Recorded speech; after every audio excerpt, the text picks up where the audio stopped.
Boa noite a todos. É com grande satisfação que damos continuidade ao nosso evento, 47º Encontro Nacional de Estudos Rurais e Urbanos, Cidades, Memórias e Transformações. Temos o prazer de receber hoje, para a conferência, o professor Dr. Maurício Roberto da Silva, que vai tratar da temática Produção Audiovisual na Metodologia da Pesquisa em Ciências Sociais. A professora Zeila de Martini do Ceru fará as honras de apresentação do nosso conferencista da noite. Então, passo a palavra à professora Zeila de Martini para que faça as honras de recepção ao nosso convidado da noite. Muito obrigada e boa noite a todos e boa conferência. Oi, boa noite a todos, a todas que vão assistir à conferência. É um prazer muito grande aqui presente hoje, nessa segunda conferência aqui. O Maurício não queria que chamasse de conferência, mas eu falei que ia chamar de conferência. E agradecer mais uma vez a organização do evento, que permitiu que a gente montasse não só esses vários grupos, mas que ainda tivesse o privilégio de poder ter 3 palestrantes ao longo dos dias, nos contribuindo com discussões, com novas perspectivas de estudo e tudo mais. E com relação ao Maurício, é um prazer muito grande, porque Maurício foi meu orientando de doutorado e é um grande amigo até hoje, né? Dificilmente o Maurício fica uma semana sem escrever, sem mandar fotos, sem mandar texto. Então, é uma pessoa que a gente tem um contato muito frequente, né? Discutindo várias questões, né? E isso começou lá desde o doutorado na Unicamp. Então, Maurício Roberto, vou ler um pouquinho aqui do currículo dele, bem sucinto, senão não dá tempo. Maurício Roberto da Silva, doutor em Ciências Sociais Aplicadas à Educação da Unicamp, professor aposentado da Universidade Federal de Santa Catarina, UFSC. Autor dos livros Trama Doce Amarga, Exploração do Trabalho Infantil e Cultura Lúdica, pelas editoras Ucitec, Nijuí, São Paulo e Juí 2003. O Sujeito Vigidor, que é um livro que eu gosto muito, que é um livro de poemas, editora da Federal de Santa Catarina, Florianópolis, 2001, e o livro que ele vai lançar agora, amanhã, no lançamento nosso de livros, Cova da Moura, editora Origem, São Paulo, 2021. E que fala muito sobre essa experiência, incursão dele maior no campo das imagens. E o Maurício é uma pessoa que começou o seu doutorado discutindo a questão das crianças trabalhadoras da Zona da Mata. Durante esse período, ele acompanhou a marcha das crianças, né, por toda a América do Sul, e durante esses eventos, inclusive, o Maurício foi fotografando todas essas experiências, e essas imagens, inclusive, muitas delas passaram a fazer parte do próprio doutorado dela, porque durante esse período o Maurício também começou a ver a importância das imagens na produção do conhecimento científico, né? Então, é muito bom trazer o Maurício aqui, o espaço é dele para ele falar, e, paralelamente, a produção acadêmica do Maurício, que é uma produção excelente, esse trabalho que ele fez sobre as crianças trabalhadoras, é um trabalho assim que foi elogiadíssimo, né? Tanto pelo pessoal que é especialista em relações de trabalho, como antropólogos, sociólogos e tal, mas também falar dessa produção que o Maurício tem e que ele vai falar hoje no campo das imagens, né? Então, o trabalho que ele vai apresentar aqui hoje, que é uma parte, e, além disso, o Maurício é também um poeta, né? Então, desde o tempo da elaboração do doutorado, o Maurício, que não escrevia há muitos e muitos anos, ele começou a escrever de novo. Então, o Maurício é um grande poeta, né? E a trajetória dele une, então, essa questão da produção do conhecimento, que ele, inclusive, procura, ele consegue, não é que ele procura, ele consegue veicular aquilo que ele apreende do ponto de vista científico, transformar em poemas, né? Então, isso é uma capacidade que o Maurício tem, uma facilidade muito grande em escrever poesias, né? Eu trouxe aqui só para... porque eu não achei meu livro, né? Não está entrando. Por que não está entrando, Lília? O poema. Um minutinho. Ai, que saco. Vou ler só um trechinho, duas linhazinhas, que é o Amaro. O Amaro é um dos meninos com os quais o Maurício aprendeu muito durante o trabalho dele de campo, né? E, ao mesmo tempo, fotografou muito e, ao mesmo tempo, criou vários poemas sobre ele. Ó Amaro, que teima em brincar na aridez e fazer acrobacias na corda bamba do tempo, né? Então, ele no doutorado dele, o tema, como está escrito ali, né, era sobre o trabalho infantil, né? E, inclusive, o título original era Onde está o brincar, o gato comeu? Né? Então, o Maurício, a grande preocupação dele com a infância, com a criança trabalhadora. Né? Então, o Maurício... Valeu. Para, meu. Aí aqui você tem que ficar perto do seu Wi-Fi, da sua internet.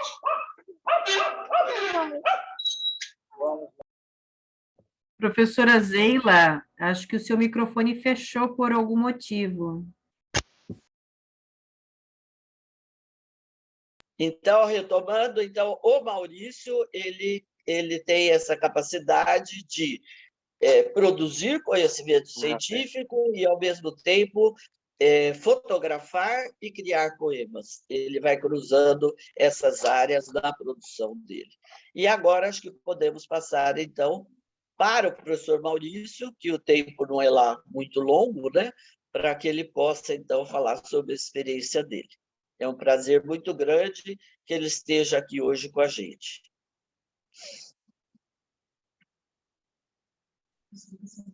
Cadê o Maurício? Estão me vendo? Eu não estou. Tem que abrir a câmera.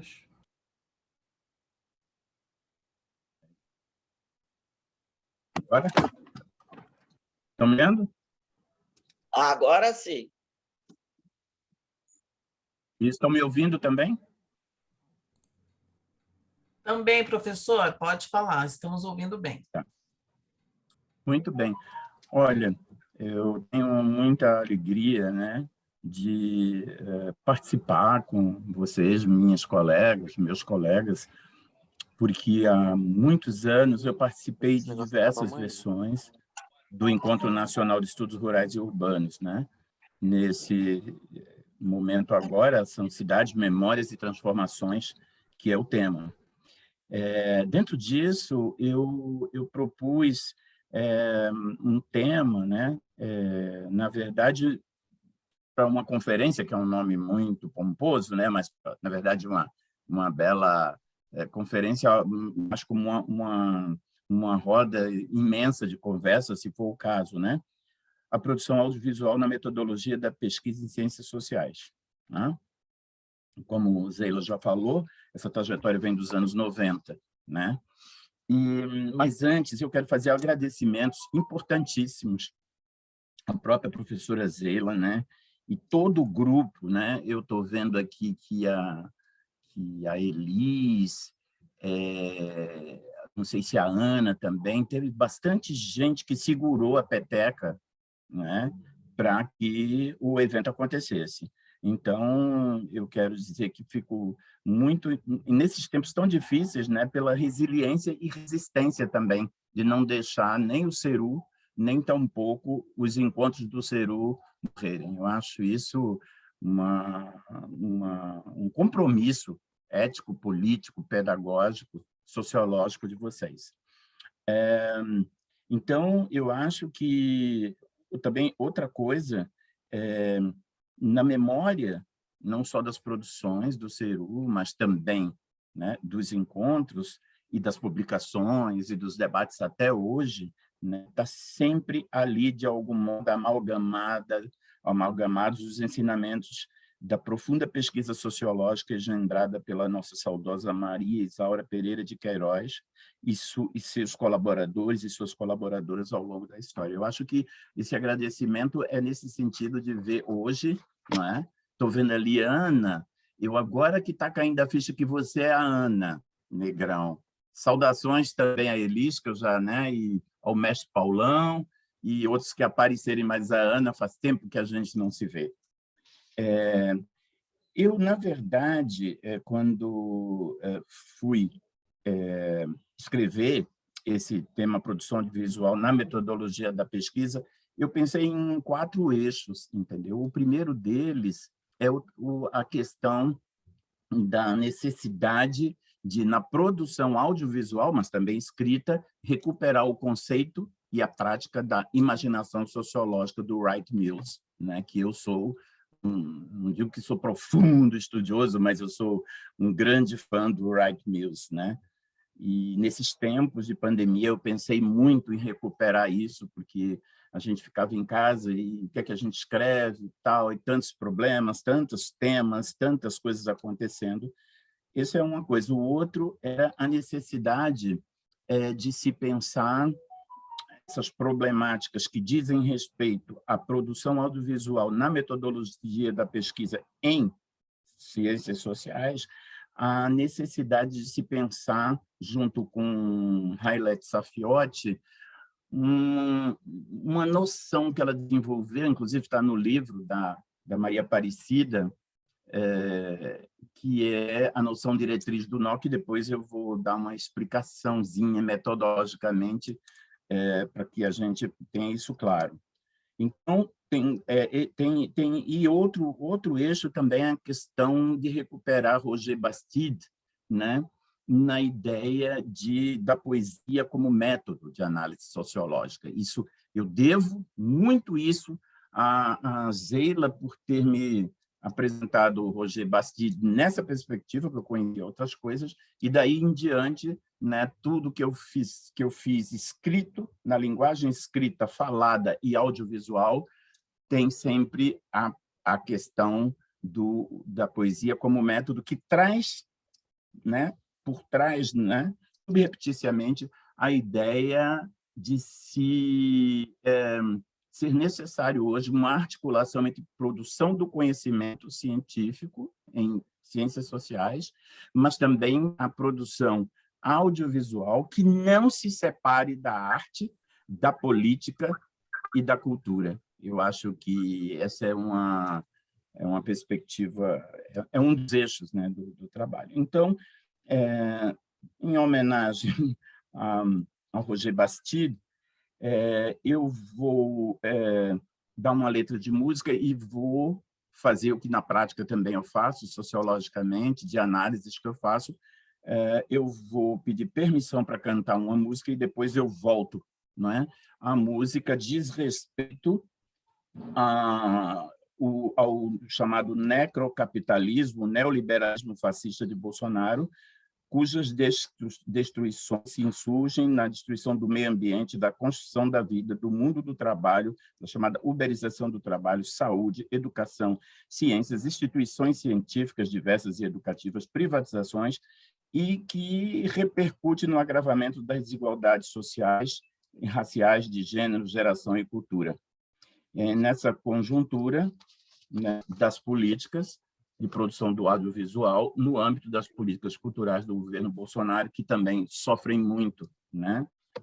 Os companheiros que estão lidando com produção cultural têm passado bastante perrengues, a despeito né? Agora tem a lei Aldir Blanc, etc., mas as pessoas realmente passam por perrengue. Então, eu vou cantar para vocês uma música que fala toda essa questão destrutiva, embora no final eu recupere com Mário Benedetti outra perspectiva de sair do fundo do poço, estar no fundo do poço e continuar cavando.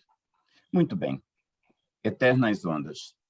Quanto tempo temos antes de voltarem aquelas ondas que vieram como gotas em silêncio, tão furioso, derrubando o homem entre outros animais, devastando a sede desses matagais, devorando árvores, pensamentos, seguindo a linha do que foi escrito pelo mesmo lábio, tão furioso. E se teu amigo vento não te procurar, é porque multidões ele foi arrastar.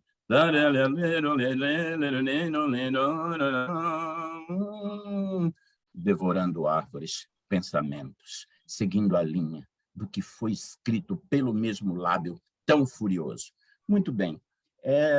Não é usual de conferências e mesmo em sala de aula, e mesmo quando você faz filmes e fotografia, essa fusão dessas diversas linguagens. Então, está ouvindo? Estão ouvindo? Sim, perfeitamente. Tá, muito bem. Então, eu quero dizer para vocês que sempre é importante que as ciências sociais e humanas, em geral, né, que a gente possa fazer reflexões sem cindir de ciência, de arte, de cultura e de política. E aqui, tanto ciência como cultura, como política, principalmente a arte, como campo de combate e resistência. A arte e a leitura escrita do mundo como campos de combate e resistência. Então, nesse sentido, eu quero dizer, né, para fechar essa análise de conjuntura, porque eu não defendo nenhum conhecimento neutro, e a realidade nos apresenta isso. O audiovisual é uma das áreas da cultura mais atacadas pelo governo Bolsonaro. Foram muitas situações, ataques e diretos e mecanismos e órgãos ligados a este setor nos últimos anos. Então, torna-se imprescindível lembrar que o governo Bolsonaro é um risco constante para o desenvolvimento audiovisual no Brasil, mas não podemos assistir calados ao desmonte pragmático do setor. Então, é importantíssimo, né, que essas primeiras palavras minhas para poder situar. Agora, com relação, primeiro ponto, sobre o título do evento, né, da fala e seus objetivos, eu penso que a produção audiovisual não é uma novidade, porque o CERU, em seus encontros e publicações dos cadernos do CERU e os eventos, sempre estimulou o âmbito das pesquisas sociais, né, das ciências sociais, a produção científica audiovisual, né, tanto em vídeo quanto das fotografias, tanto do passado quanto do presente.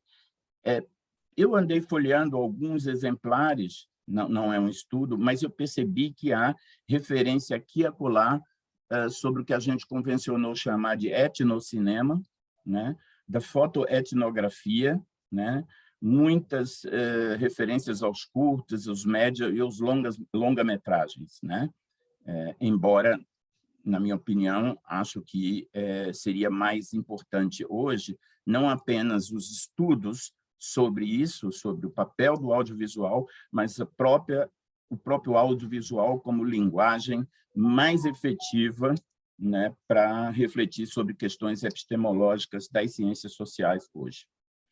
Com relação ao tema Eventos, Cidades e Memórias e Transformações, eu penso que, ao trazer essas reflexões sobre as memórias do meu fazer investigativo e também as transformações das pesquisas a partir da linguagem fotográfica e também cinematográfica nas ciências sociais, eu penso que é interessante porque o tema cidades, memórias e transformações, né, ele traz possibilidades, como, por exemplo, agora nesse projeto que eu estou de populações de rua, né? Claro, não é novidade, porque muitas instituições têm feito esse trabalho, ONGs, algumas instituições até particulares, públicas, têm feito realmente uma reflexão e uma produção sobre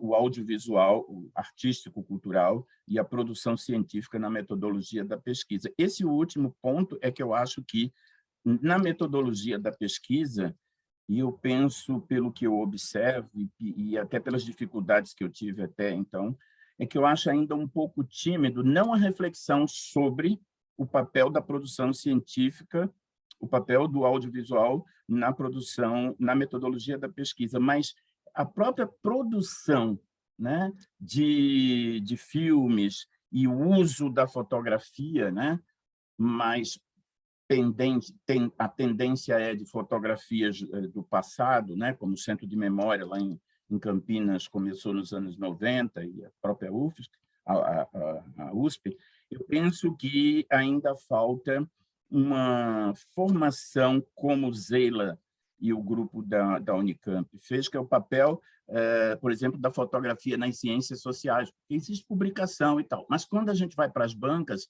a gente percebe ainda muito timidamente que a fotografia e os próprios construtos mais audiovisuais, os curtas, médias e longa-metragens, parece que são deixados para a produção cultural à margem da academia, né? Isso não quer dizer que não se faça, mas eu acho que falta mais intercâmbio.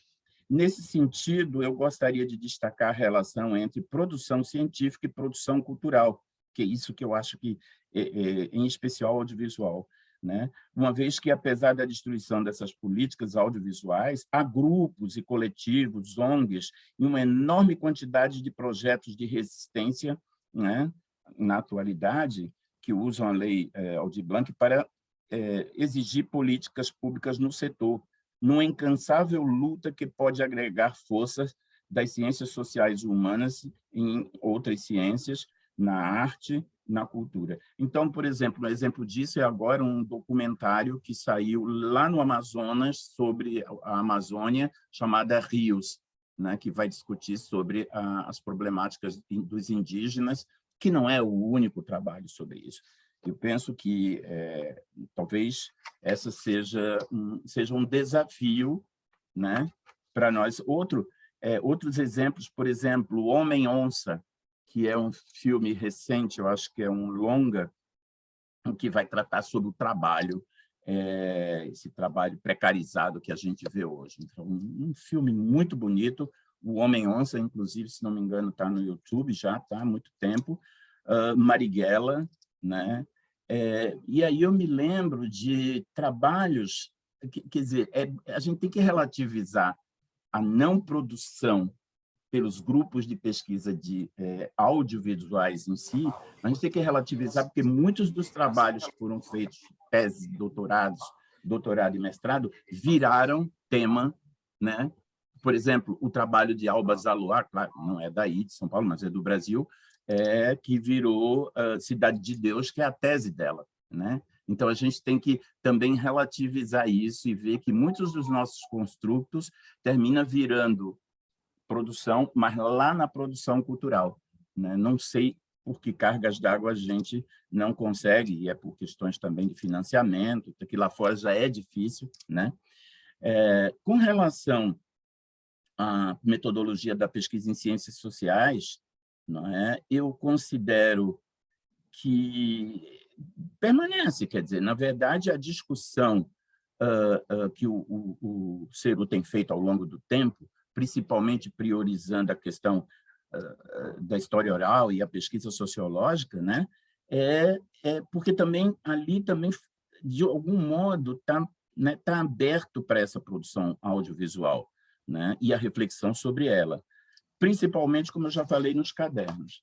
Agora, esses eixos, para pensar essa fala assim com vocês, né, esses eixos que eu enumerei, por exemplo, a imaginação sociológica, né, eu acho que o Wright Mills tem, vamos dizer assim, contribuições a dar não só para quem escreve a palavra escrita, né, e a leitura do mundo, né, já que é tempo de Paulo Freire e comemoração a ele, mas também para a produção audiovisual vale aquilo que ele disse, que a imaginação sociológica, e eu vou dizer isso porque durante a pandemia eu fiquei tão aguçado mais ainda, eu acho sensível, os ouvidos, os sentidos todos, para o que estava acontecendo em tempos muito de confinamento, né? Então, parece que abriram mais as comportas da percepção, e eu acho que serve a imaginação sociológica tanto para a produção científica escrita,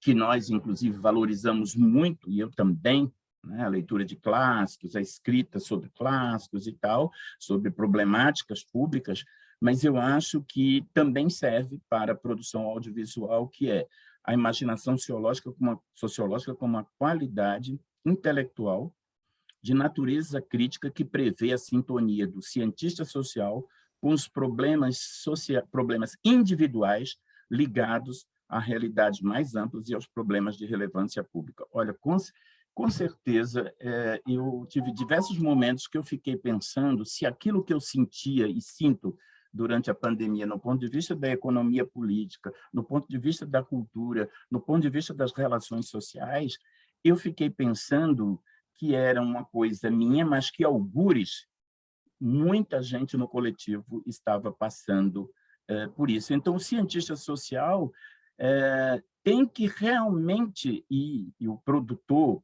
cultural, tanto de filmes, de fotografia, ele tem que levar em conta os seus problemas individuais, né? Quer dizer, a imaginação sociológica era essa sensibilidade para captar a fusão da nossa vida individual com os problemas do tempo conturbado, das crises do capitalismo que vivemos, sob a vigência dessas destruições todas que eu falo lá atrás. Então, eu penso que o mais importante na obra de Wright Mills, e para quem lida com fotografia aplicada às ciências sociais e filmes e curtas e não sei o quê, é também não perder de vista que as problemáticas que surgem de caráter individual, da trajetória individual...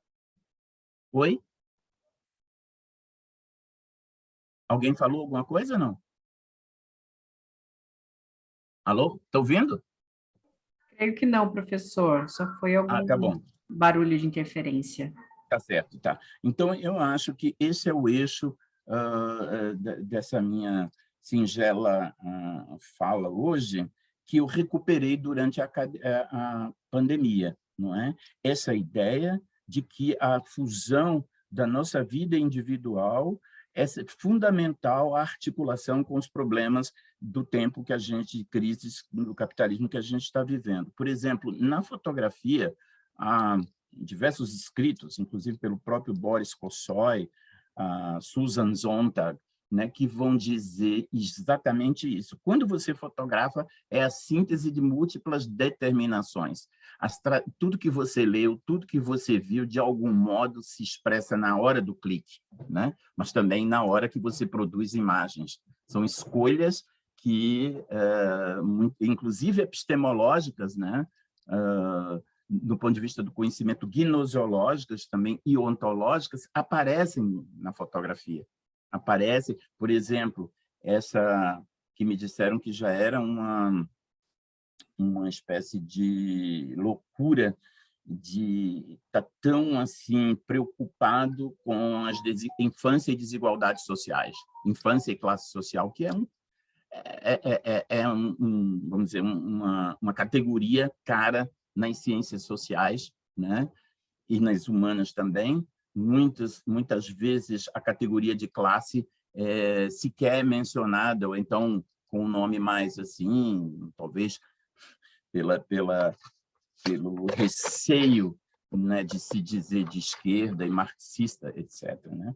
Então, eu acho que, durante a pandemia, o Write Mills com essa imaginação é a síntese que eu faço, é que a tarefa do intelectual e política, do acadêmico, artista, produtor cultural, fotógrafo, cineasta, entre outros, é proporcionar uma formação abrangente e crítica através da palavra escrita e da escrita audiovisual. Isso de tal modo que deixe claro os elementos de inquietação e indiferença e, por fim, das transformações sociais necessárias diante dos graves problemas que assolam a vida cotidiana. O desafio, no meu entender, dessa imaginação sociológica, que não é uma simples criatividade, porque ela tem dimensões sociais e políticas, culturais, estéticas, éticas, é ler, escrever o mundo, escrever a história através dos textos e documentos escritos, mas também audiovisuais, como estratégia teórico-metodológica de aprender, e olhem lá, os problemas de relevância pública. Essa me parece que, né, vocês sabem disso, mas, de qualquer maneira, durante a pandemia, a gente se questionou muito o que a gente vai ter como projeto daqui para frente, né? Tendo em vista tudo que a gente viveu na pandemia, né? Os problemas políticos, econômicos, culturais, etc. E isso, eu penso que essa mediação do olhar, na verdade, do ver, ouvir e escrever, tornar público e agir, principalmente agir, no ponto de vista da teoria e prática. Eu vou revelar para vocês uma coisa que me ocorreu durante a pandemia e que, certa vez, numa reunião do CERU, de grandes, renomadas mulheres, que sempre teve no CERU mulheres sociólogas, né? Elas estavam conversando no almoço e disseram assim, perguntaram uns para os outros: vocês podem me dizer o que foi feito das pesquisas sobre família, o que foi feito das pesquisas sobre meio ambiente e tal e tal. Aí ficou aquele mal-estar, e aí alguém disse assim: mas a pesquisa não resolve tudo. Claro, eu tendi naquele momento a concordar. No entanto, me parece que, principalmente quando você lida com fotografia e produção audiovisual, principalmente vídeos, isso também, não é, essa questão da ação também, como disse Drummond, não basta agir só pela palavra, né? Eu acho que o desafio, eu estou provocando, porque eu me provoquei, né? Escrevemos, mas mesmo que façamos fotografia, filmes, etc., eu acho que a gente tem que colocar de novo essa categoria, problemas de relevância pública. Um outro eixo da fala, como eu falei, é aquilo que Hailette Saffioti chamou de a noção diretriz do nó. E essa ideia, na verdade, é uma noção, não é um conceito. A Maria Aparecida de Moraes, no prefácio do livro Errantes do Fim de Século, ela vai explicar como é que a Saffioti desenvolveu, não sei se durante as orientações, porque eu procurei ver, ela foi orientando dela, e eu não achei, mas eu achei muito interessante e curioso, porque a Saffioti, ela é uma feminista, uma estudiosa de gênero, né? Mas que não abdica da categoria do materialismo histórico dialético, que é classe social. Então, tanto é que grande parte dos textos e livros tensiona classe e gênero. Mas parece que ali, nesse prefácio, a Saffioti dá até uma imagem do nó. Quer dizer, o que ela faz primeiro? Qualquer problemática que envolva as mulheres, ou não, mas no caso dela, você amarra o nó em classe, um nó bem amarrado, e depois você puxa esse nó em outras categorias, amarrando até embaixo, amarra e volta para a categoria central, que é classe, né? Então, amarra em gênero e volta. Assim como amarra em cultura, amarra e volta. Amarra em geração, para discutir velhice infância, juventude, adultez, né? Amarra em raça, etnia, amarra, vai lá em cima para a classe. Eu penso que na produção de audiovisual e de fotografia também, vou até dar um exemplo que eu acho que a Isabela pode mostrar do livro Cova da Moura, a foto aí, mas eu estou com um livro aqui, vai ser lançado agora, né? E justamente eu procurei refletir sobre geração, que é a infância, né? E classe, mas depois eu puxei o escrutínio para discutir raça, e, nesse caso, o racismo.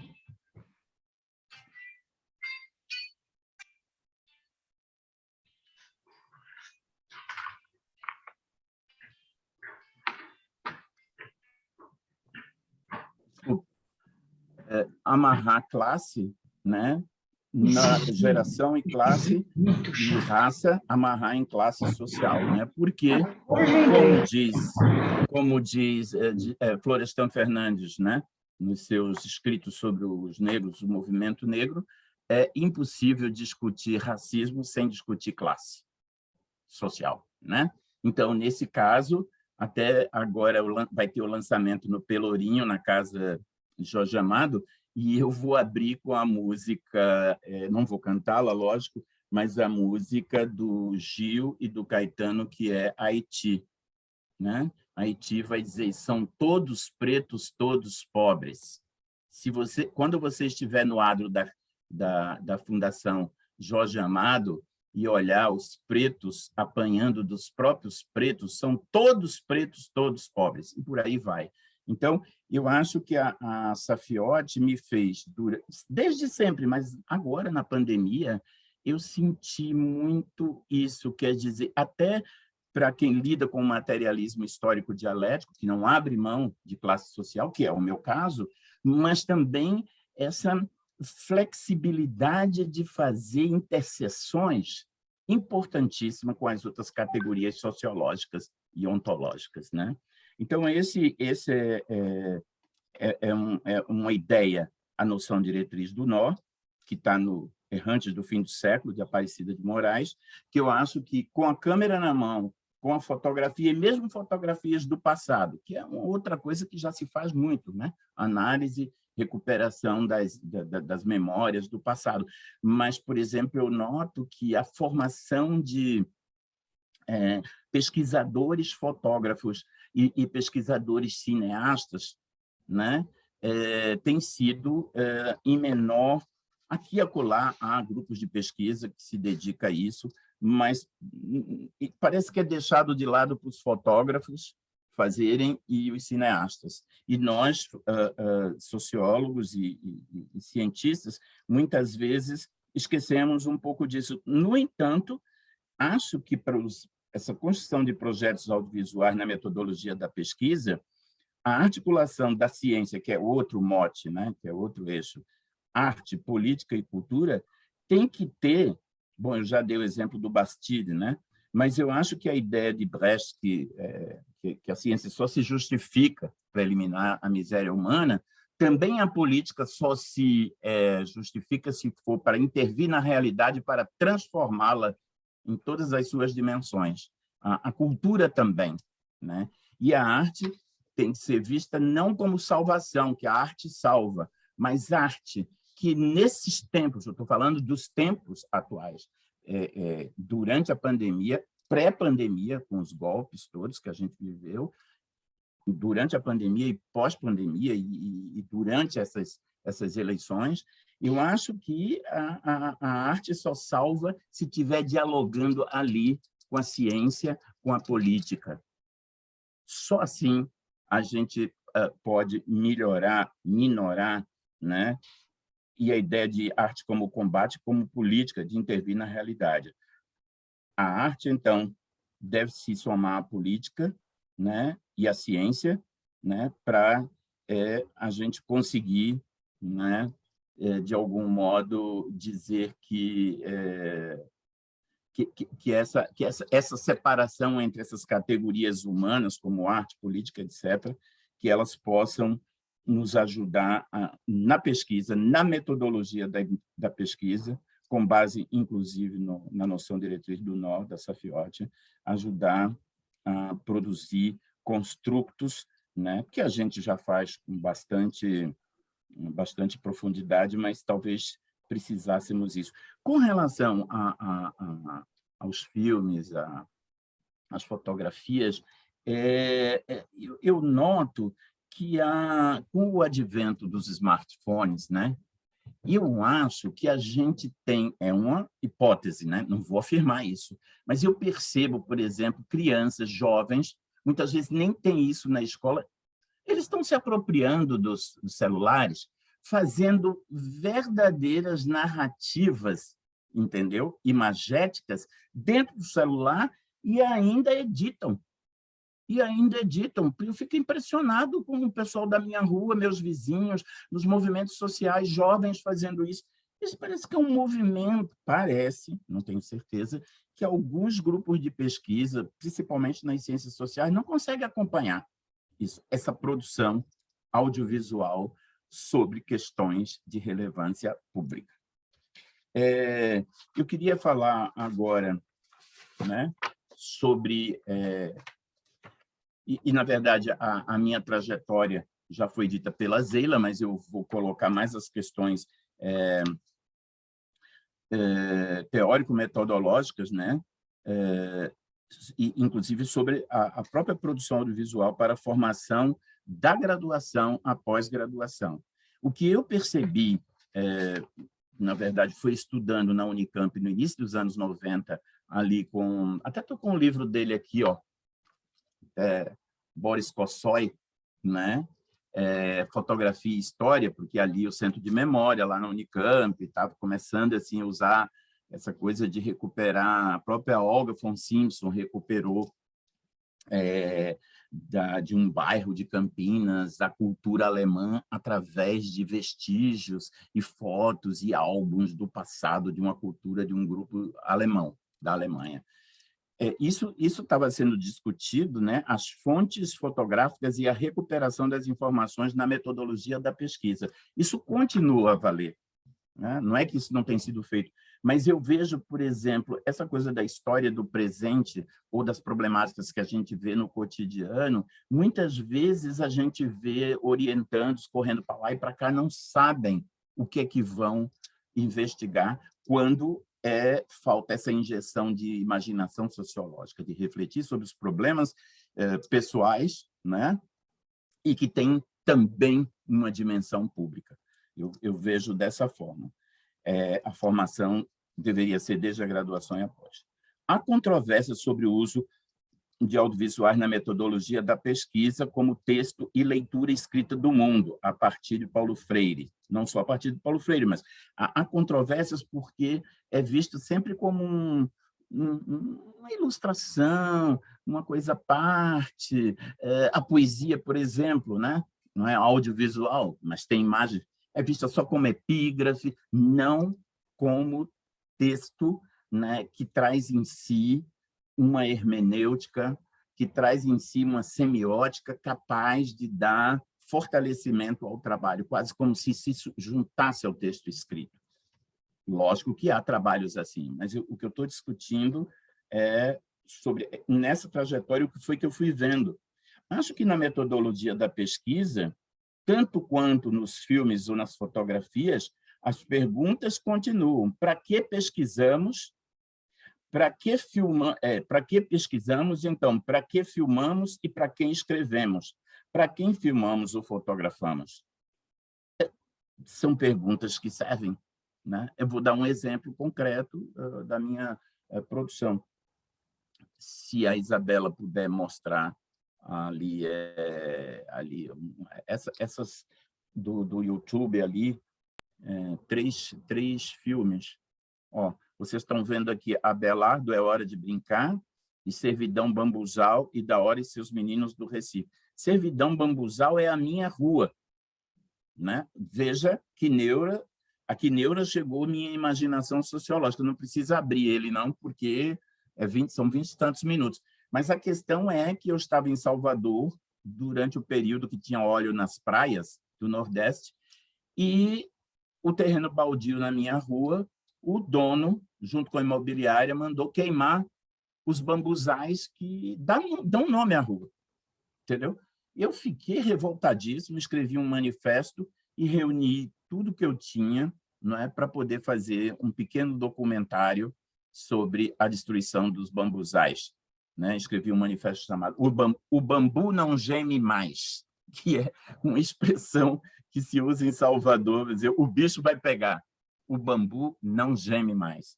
Né? Então, pode voltar, você pode tirar da tela. Né?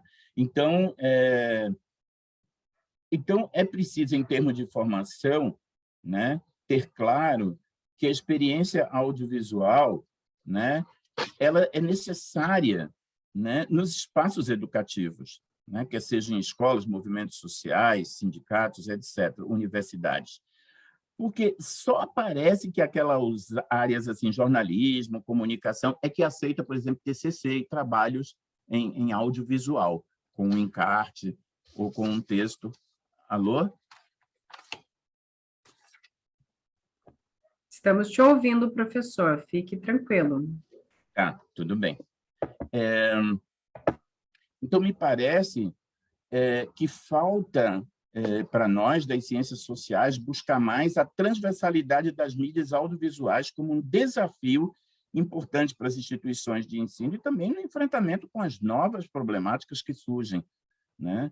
E, apesar de todas essas transformações sociais e tecnológicas do presente, né, é preciso que, apesar de que também há, né, no espaço escolar e acadêmico algumas produções, lembrar que essa produção induz a interesses, a comportamentos, a reflexões que podem perturbar o quadro habitual conformado pelas velhas críticas que há muito atuam numa racionalização disciplinadora e reparadora dos problemas.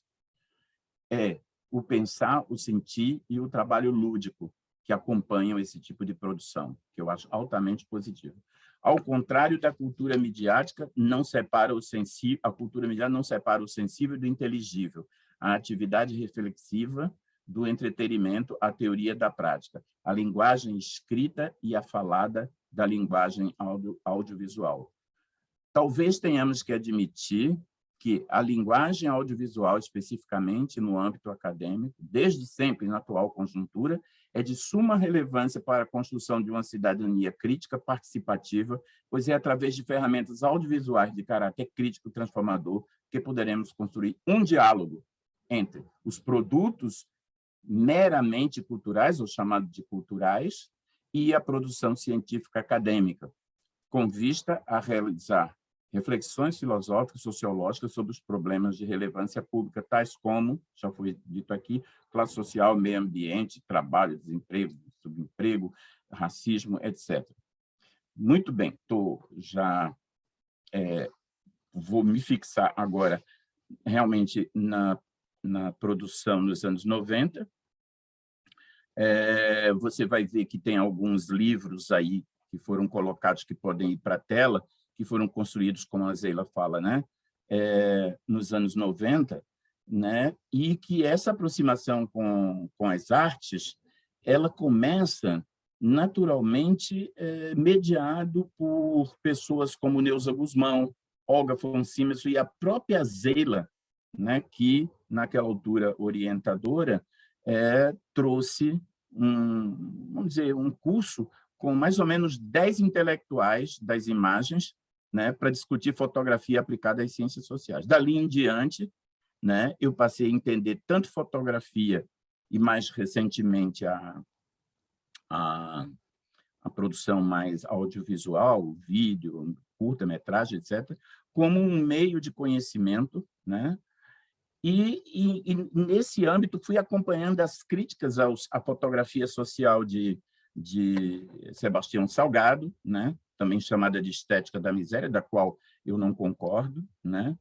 e controvérsias que já são postas por Susan Sontag e José de Souza Martins, né? Então, eu acho que nessa trajetória, as minhas produções em tempos de pandemia, mais especificamente, fora o Sujeito Fingidor, fora a Trama Doce e Amarga, que foi lá de 90 para o início dos anos 2000, tem a ver com o tema do evento, Cidades, Memórias e Transformações. Por exemplo, o curta Abelardo, de 2014, Da Hora e Seus Meninos do Recife, mas Servidão Bambuzal, Abelardo é Hora de Brincar, durante a pandemia, e na pandemia ainda estou coletando imagens para o projeto sobre populações de rua, que chama-se Minha Rua, Minha Vida. A fotografia na construção civil, que eu chamei de Construção da Vida, né? E também a presença dos indígenas nas manifestações contra Bolsonaro. Além disso, por fim, as representações sociais das meninas mulheres e as práticas educativas do movimento de mulheres camponesas no oeste de Santa Catarina. Bom, para concluir, eu acho que, diante de tudo que eu falei, quais são os nossos desafios? Primeiro, refletir sobre o tema do evento, Cidades, Memórias e Transformações, buscando fazer um estado da arte e da produção do Ceru, visando recuperar as memórias dos estudos sobre o tema, sua atualidade, aproximações e relevância à luz das demandas da sociologia e da sociedade na atualidade. B, em termos de produção audiovisual na metodologia da pesquisa e ciências sociais, refletir sobre o papel da articulação da produção científica com a produção audiovisual nas ciências sociais, realizada por instituições formais, normalmente, não formais e informais, tais como ONGs, movimentos sociais e sindicatos. C, no ponto de vista da imaginação sociológica, buscar aproximações da produção científica com a produção escrita, com a produção audiovisual.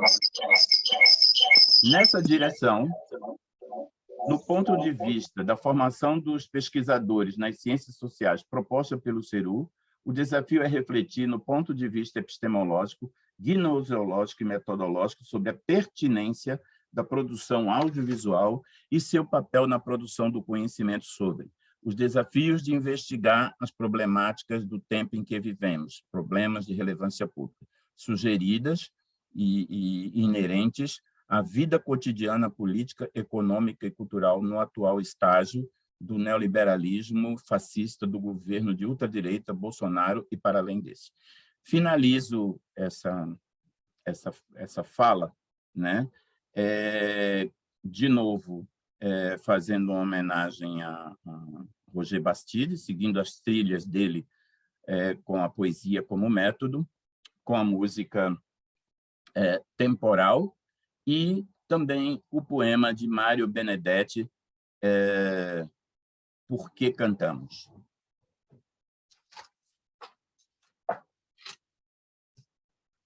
Vamos começar com... Vocês estão me ouvindo, né? Sim. Vamos, para finalizar, vamos começar com o poema, já que foi tão duro a abertura com a música de Zé Ramalho, Eternas Ondas, né?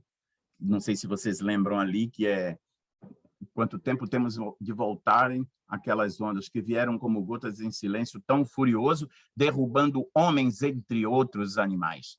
E eu canto, sabe por quê? Como disse Cecília Meirelles, eu canto porque o instante existe e a minha alma está completa. Além do mais, quando você pega o pessoal do Ceará, né? Os cantores lá do Ceará com Ednardo, ele vai dizer que, repare não, mas enquanto... Por que cantar parece com não morrer, e é igual a não se esquecer que a vida aqui tem razão. Então, por que cantamos? Se cada hora vem com sua morte, se o tempo é um covil de ladrões, os ares não são tão bons ares e a vida não é mais que um alvo móvel, você perguntará, por que cantamos? Se nos bravos ficam sem abraço, se a pátria está morrendo de tristeza e o coração do homem se fez cacos, Antes mesmo de explodir a vergonha, você perguntará: por que cantamos? Se estamos longe como um horizonte, e se lá ficaram as árvores e céu, se cada noite é sempre alguma ausência, e cada despertar um desencontro, você perguntará: por que cantamos? Cantamos porque o rio está soando, e quando o rio soa, o rio soa. Cantamos porque o cruel não tem nome, embora tenha nome seu destino. Cantamos pela infância e porque tudo, e porque algum futuro, e porque o povo. Cantamos porque os sobreviventes e os nossos mortos querem que cantemos. Cantamos porque o grito só não basta, e já não basta o pranto nem a raiva. Cantamos porque cremos nessa gente e porque venceremos a derrota. Cantamos porque o sol nos reconhece e porque o campo cheira a primavera e porque esse talo e lá no fruto, cada pergunta tem sua resposta. Cantamos porque chove sobre o sulco e somos militantes desta vida e porque não podemos nem queremos deixar que a canção se torne cinzas. Bom, vou encerrar com o verso, não é? E agradeço pela audiência e fico inteiramente à vontade para as críticas, para as sugestões. Eu quero dizer para vocês que, apesar de uma trajetória relativamente longa, eu estou sempre, e aposentado, eu estou sempre começando. E Clarice Lispector diz isso: é só quando esquecemos os conhecimentos que começamos a saber. Muito obrigado por essa oportunidade de estar junto com vocês na manutenção, na construção e manutenção do CERU, das pessoas que construíram o CERU e que constroem, Maria Isaura Pereira de Queiroz, da história oral, da imaginação sociológica que nos faz ser pesquisadores que pesquisa a realidade de forma relevante. Obrigado.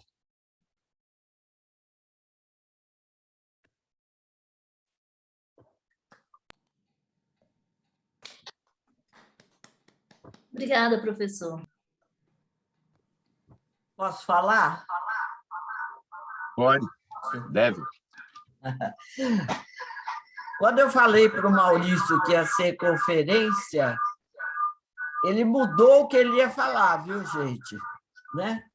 Imprevisível, né, Maurício? Pois é. Ele queria falar sobre os 2 documentários do Abelardo. Então, se a gente tiver algum tempinho ainda, eu ia pedir para ele pôr um pedacinho de algum dos 2 documentários. Posso. Posso fazer. Dá Posso tempo, fazer... Isabela? Dá tempo? Dá, sim, tempo, sim. sim. Sim, eu tenho 15 minutos ainda, 10 a 15 minutos. Eu posso fazer, para não parecer uma coisa descolada daquilo que eu falei,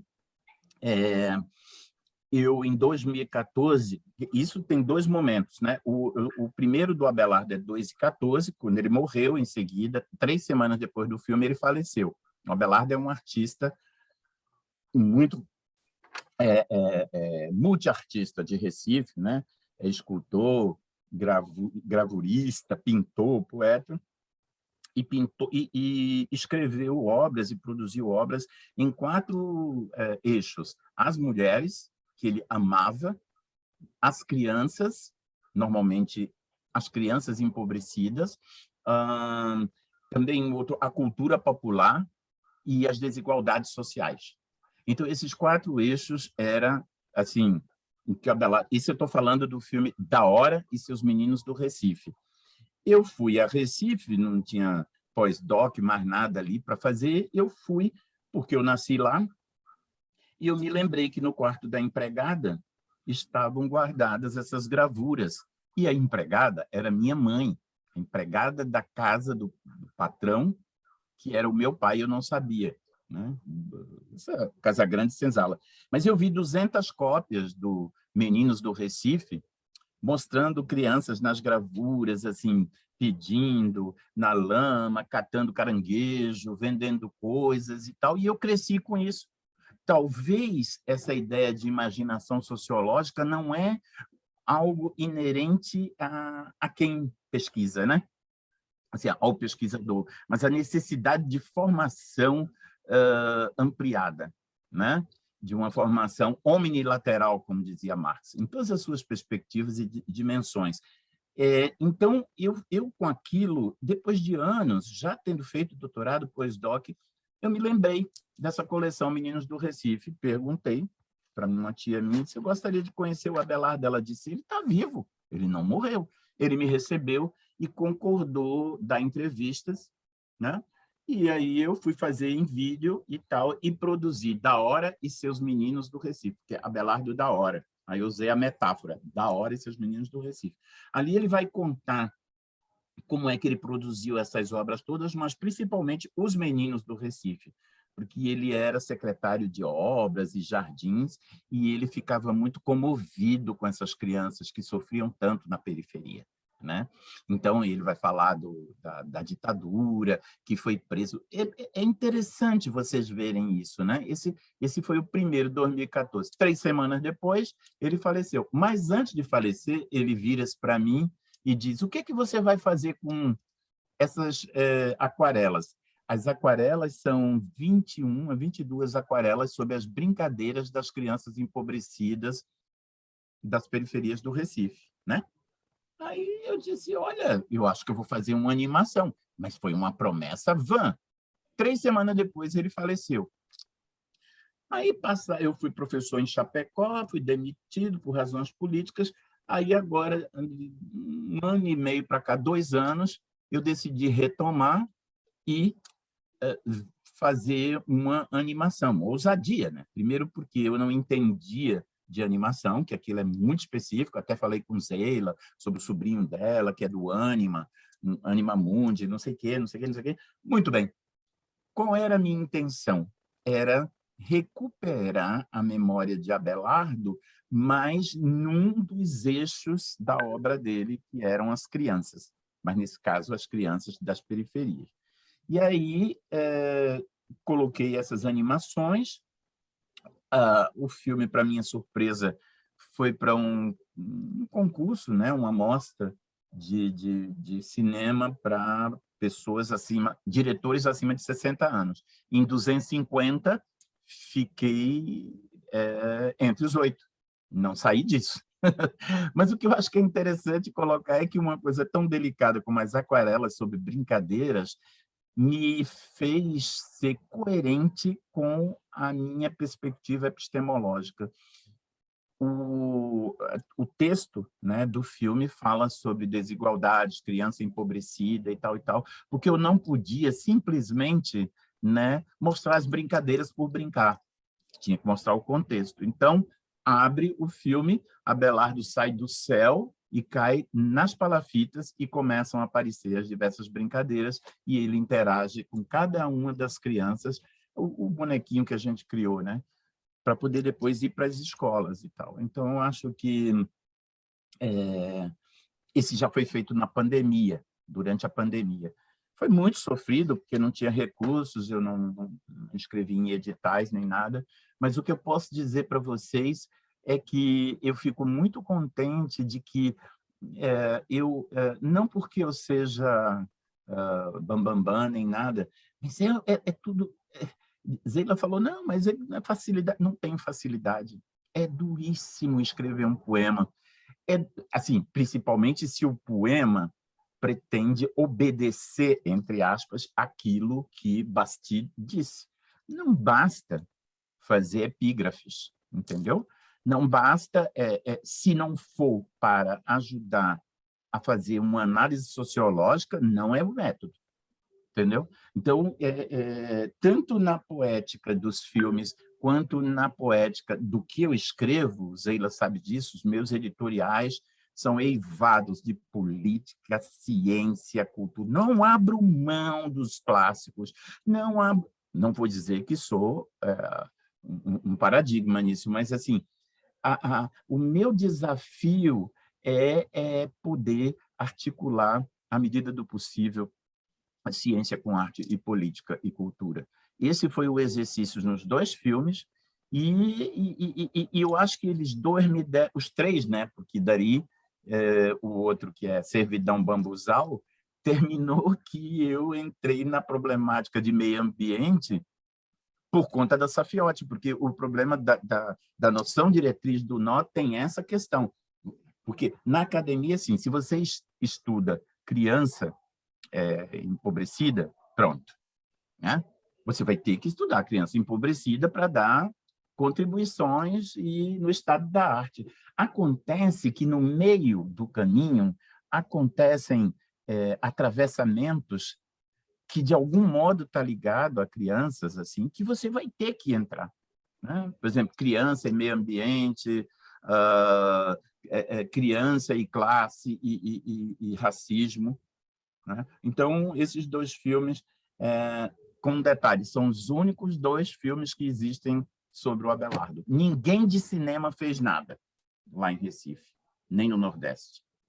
Tá? Então, é isso que eu queria dizer. Lógico que é bom fazer um debate quando você vê o filme para as pessoas dizerem e perguntarem alguma coisa, mas basicamente é isso. Professor, o senhor gostaria de reproduzir um pedacinho do filme? Está todo mundo curioso. A do Abelardo é Hora de Brincar, né? Melhor. Tá bom, vou colocar aqui, aí, se não tiver saindo som, vocês me avisem, por favor, tá?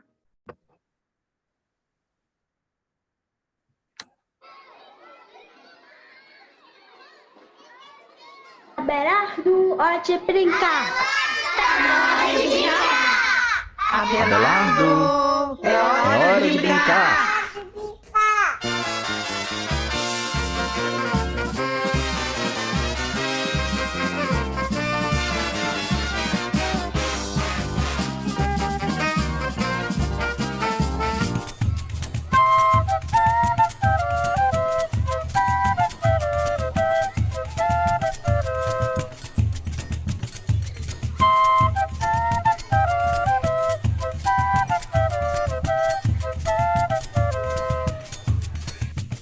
Eita!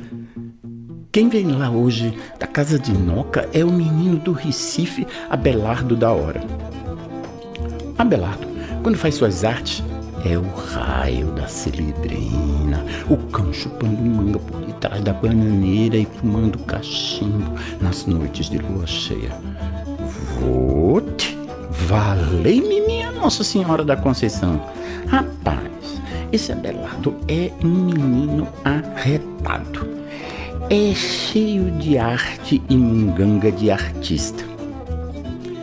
Ele transforma as brincadeiras em pinturas, pedaços de pedras e rochas em estalta de lindas mulheres e de pobres famintos que vivem embaixo das pontes e palafitas do Recife. E olha, ele também faz poesias, pinturas, gravuras e esculturas sobre frevo, maracatu, Xangô e ciranda. Essa ciranda quem me deu foi Lia, danou-se.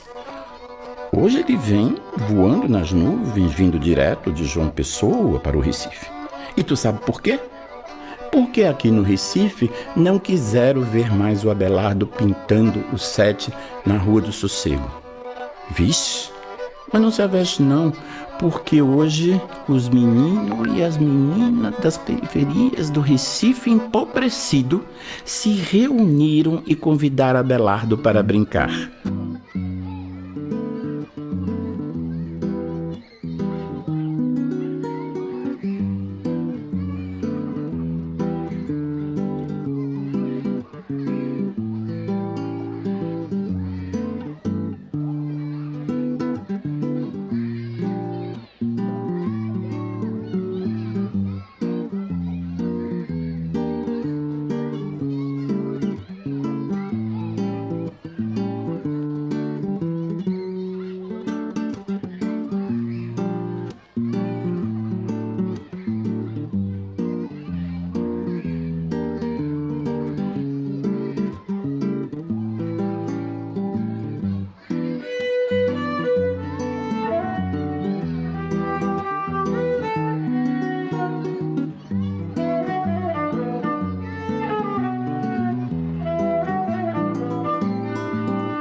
Tchau, Abelardo.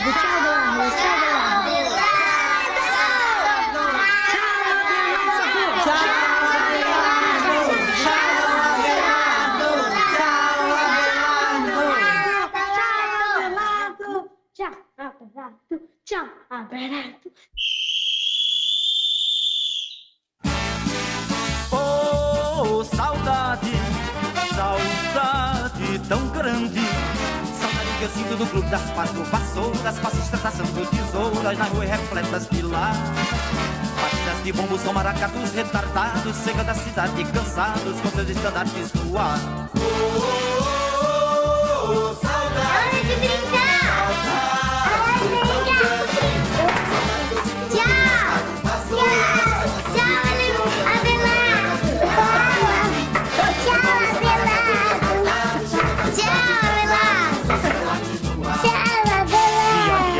Se o Recife está longe, a saudade é tão grande que eu até me embaraço.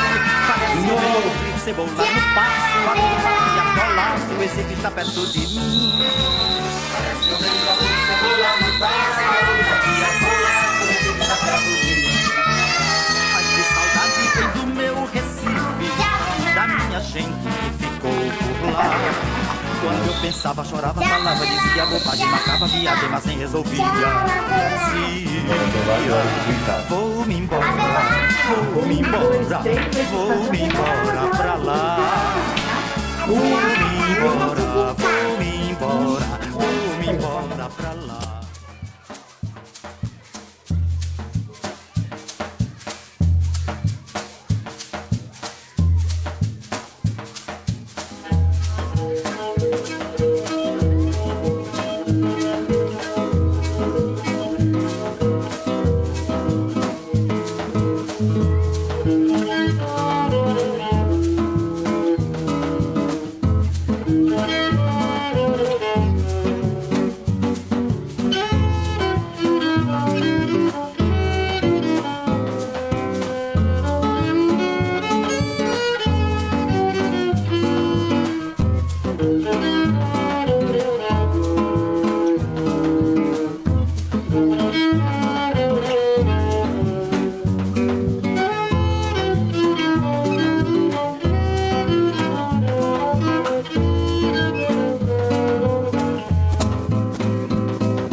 Pessoal?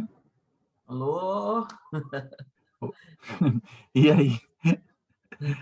Eu não vou conseguir fazer um debate assim, sobre o filme, porque eu tenho aula como aluninho. Linguagem cinematográfica. Agora estou na escola, mas eu queria pelo menos uma opinião, uma impressão, assim, depois vocês vêm com mais calma. Bom, gente, se alguém... Está aberto. Estão me escutando? Isabela, está me escutando? Sim, Zeila, pode falar. Zeila. Não, se alguém quiser fazer algum comentário, que o Maurício está com pressa, esse trabalho dele, inclusive o objetivo, como ele colocou no final, é que ele pudesse ser usado em escolas, né? Como discussão da infância e como conhecimento desse grande artista, que foi o Abelardo, né? Que não vai dar tempo de passar o outro vídeo, né? Que é sobre o Abelardo, né? Mas se alguém quiser fazer algum comentário antes do Maurício se despedir, né? Ana, tem algum comentário aí para fazer? Eu me comovi. Tem que mexe com a infância. Eu me comovi, e por trás desse dar vida às aquarelas, aquarela que, aparentemente, como ele disse, seria uma ilustração, na visão de alguns pesquisadores, muda e silenciosa, mas não é. O filme, ele fala, ele explode os gestos numa linguagem semiótica plena de representações e permite uma leitura muito ampla dos significados que, aparentemente implícitos, eles foram se desfraldando e revelando à superfície, explicitando à superfície o seu objetivo de trazer o Abelardo à brincadeira, as crianças empobrecidas.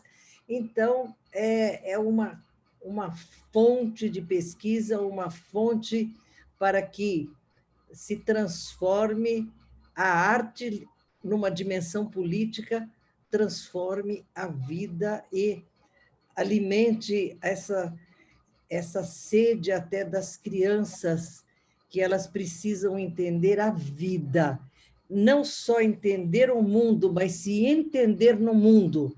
E esse filme, parabéns, viu? Eu fiquei muito emocionada, viu, Maurício? Muito emocionada. Eu conheço o seu trabalho, assisti a sua defesa de tese, eu lembro da sua capa com todos os olhos daqueles meninos. Então, a fotografia, para mim, ela não é neutra, ela explode, ela fala. E você fez isso magistralmente. Magistralmente. Parabéns. Gostei demais. Ana, sua opinião, como as dos demais colegas, sempre é um estímulo para mim, né? Continuar a pesquisar, né? Apesar de aposentado, como Zeila também teima, uma teimosia boa. A gente tem que continuar. Professor Maurício, tem muitos elogios para o senhor no chat, tá? Todo mundo está aplaudindo aqui no chat do nosso evento, né? Que o senhor acho que não acompanhou, mas tem muita gente aí tecendo elogios. E aproveito para parabenizá-lo pelo excelente trabalho. Vamos fazer uma divulgação em massa desse trabalho, que eu acho que é muito importante para a educação patrimonial, né? Para a história, para a sociologia. Temos aí muitos diálogos para indicarmos aí essas obras. Muito obrigada. Eu posso mandar o link, porque tem no YouTube, mas eu tenho o link dele para você entrar, né? Talvez em termos de evento, alguma coisa, acho que a qualidade fica melhor. Eu posso mandar para ela o link e depois ela distribui, tá certo? Pode mandar também para o evento também, viu, Maurício? Para o e-mail do evento, né, Elis? Sim, sim. Pode mandar para mim que eu repasso, mas também para o link do evento, né? E o outro documentário sobre o Abelardo também é muito interessante, porque aí aparece o Abelardo mesmo também antes de morrer, entendeu? Então, eu acho que... Hã? Então, brincadeira. Eu tive com a família dele, aliás, por telefone, porque era online, né? E eu disse, olha, está pronto. Ele disse, nossa, você é uma obstinação. Nós estamos muito emocionados que vocês fizeram isso, né? Para o nosso pai e tal e tal. Ninguém fez isso e tal. Ele disse, eu nem sei se foi tanto por compromisso, não. Eu acho que foi por medo. Ele disse, medo de quê? Eu disse, porque eu prometi a ele que ia fazer, eu tinha medo que ele... se eu não fizesse, ele vinha puxar meu pé de noite. Eu dou morro de medo de alma penada. Menina, eles se mataram de rir. Mas, na verdade, eu queria só fazer um comentário. Assim, as coisas que eu estou construindo, elas têm como vocês viram, uma trajetória. Quer dizer, o fato de ter visto essas gravuras no quarto da empregada, que era minha mãe, né? E eu não sabia que o filho do patrão era meu pai, foi numa casa de integralistas, ultradireita daquele tempo, com uma tia de esquerda que ajudou a guardar as 200 cópias, porque o exército, a ditadura estava limpando de todas as instituições para tocar fogo na frente do Diário de Pernambuco. E estava no meu quarto, no quarto da empregada. E eu fiquei vendo aqui, nem sabia o que era ditadura, embora visse aquilo, e eu acho que esse compromisso, essa obstinação de classe e infância na minha vida é muito, talvez, já que se falou muito aí de sentido, significado, semiótica, etc., eu acho que talvez seja daí que vem esse herê, né, que vocês sabem, no candomblé, criança, esse menino que eu não vou permitir, pelo menos em termos audiovisuais, em termos de escrita, eu não vou permitir que fique assim. Eu vou estar sempre estudando e produzindo coisas assim. É isso. Tá certo? Tá certo. Não pare nunca. Maurício o Maurício é uma criança, né? Quer dizer, cresceu, mas é uma criança, né? E a gente agradece muito, Maurício, acho que foi muito bom. Te demandou ficar pensando na questão da imagem, que faz 2 dias só que ele sabia esse negócio que estava o nome de conferência ali, tão solene, ele achou muito solene, né? Ele queria uma atividade, entendeu? Uma atividade. Mas valeu, eu acho que foi muito bom, eu gostei demais, embora conheço muito o trabalho do Maurício, porque quando ele começa a fazer as coisas, depois ele já vai me mandando os pedaços, entendeu? Então, a gente já tem... O livro da Cova da Moura já vi quase inteiro em foto, né? A que horas é amanhã, Zila? É às 5 horas, o 5 lançamento. da tarde, né? É. Tá. Eu vou ver pelo celular. O link é esse, não?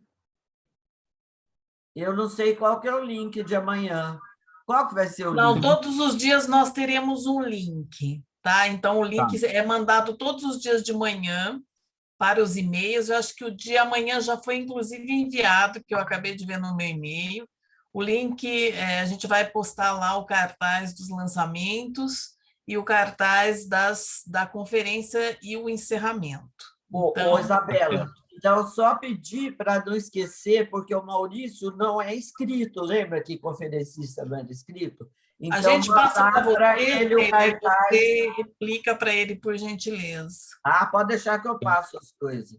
Outro dia fiquei até 1h da manhã passando as instruções de vocês para todo mundo, entendeu? Aquela última. Eu quero agradecer que meu professor já está me puxando as orelhas ali. Eu quero dizer o seguinte, professor é ótimo, né? 71 anos, assim, acho o máximo, e eu agradeço muito os elogios e encerro de novo com Clarice Lispector, quando diz: é só quando esquecemos os conhecimentos que começamos a saber. Muito obrigado, gente. Obrigado. Muito obrigada. Agradece, viu? Um grande abraço. Se cuida, hein? Muito obrigada. Tá bom, Ana. Se cuida. Então, encerramos o nosso evento de hoje, dessa noite. Oi. E convidamos... Alô? Sim, professor. Desculpa, depois tem como eu ver o chat, porque eu nunca lidei com isso, ou vocês recuperam e mandam para mim? Como é que é? Para ver as mensagens. Eu vou copiar ele aqui e vou passar para a Zeina. Passa tá bom, mim. Obrigado. Como salvar todo o chat também, aqui. Obrigado. Ok. Tchau.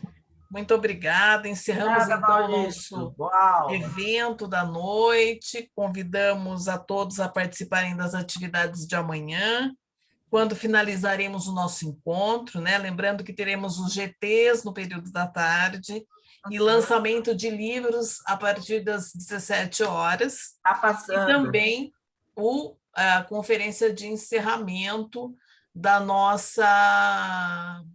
nosso encontro, né? No qual teremos aí também um participante bastante interessante para as nossas discussões e debates. Então, agradeço a presença de todos, desejo uma boa noite e uma boa continuidade amanhã. Muito obrigada. Beijo, Ana. Obrigada, viu, Elis? Muito Beijão obrigada. para você, Maurício. A Zeila Boa também. noite para todos. Tchau, Ana. Até amanhã. Obrigado. Tchau, tchau. Boa noite. Boa noite.